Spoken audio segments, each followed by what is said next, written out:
Bir traktorchining ukasi bor. Ukasining esa akasi yo'q. Bu qanday bo'lishi mumkin? Xo'p, traktorchini, ha? Bir kishi bo'ladi. Mayli, bir kishi. Traktorchining ukasi bor, ukasining akasi yo'q. Yo'q. Yo'q, yo'q. Yo'q, yo'q, yo'q. Nima bo'ladi? Ukasining akasi. Akasi yo'q, ha? Bu qanday bo'lishi mumkin?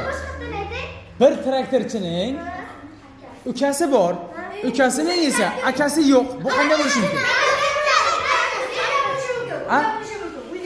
O'lgan bo'lishi mumkin? Yo'q, yo'q. Nima? Jim.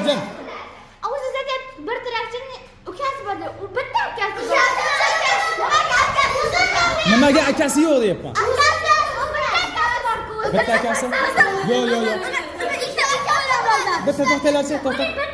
Ikkita o'ylanlardansizlar. Ikkita oilaning farzandi yo'q, unday emas. Aka bo'ladi. Yo'q, yo'q. Yo'q, to'xtachi. Bitta farzand. Yo'q, qara, savolni eshit. Bir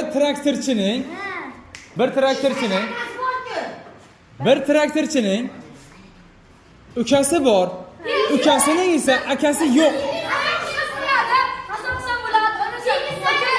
Hasan Husan bo'ladi? Yo'q, noto'g'ri javob. Ha? Nima? Yo'q, egizagi emas. Traktorchi o'g'il bola bo'ladi, ukasi qiz bola bo'lishi mumkin. Yaqinlashyapsan. Malades. Traktorchi qiz bola bo'ladi, ukasi o'g'il bola bo'ladi. Xo'p, endi ukasining akasi emas, opasi bo'ladi. Shunda opasi traktorchi, ukasi o'sha o'g'il bola. Malades, to'ppa to'g'ri topdi.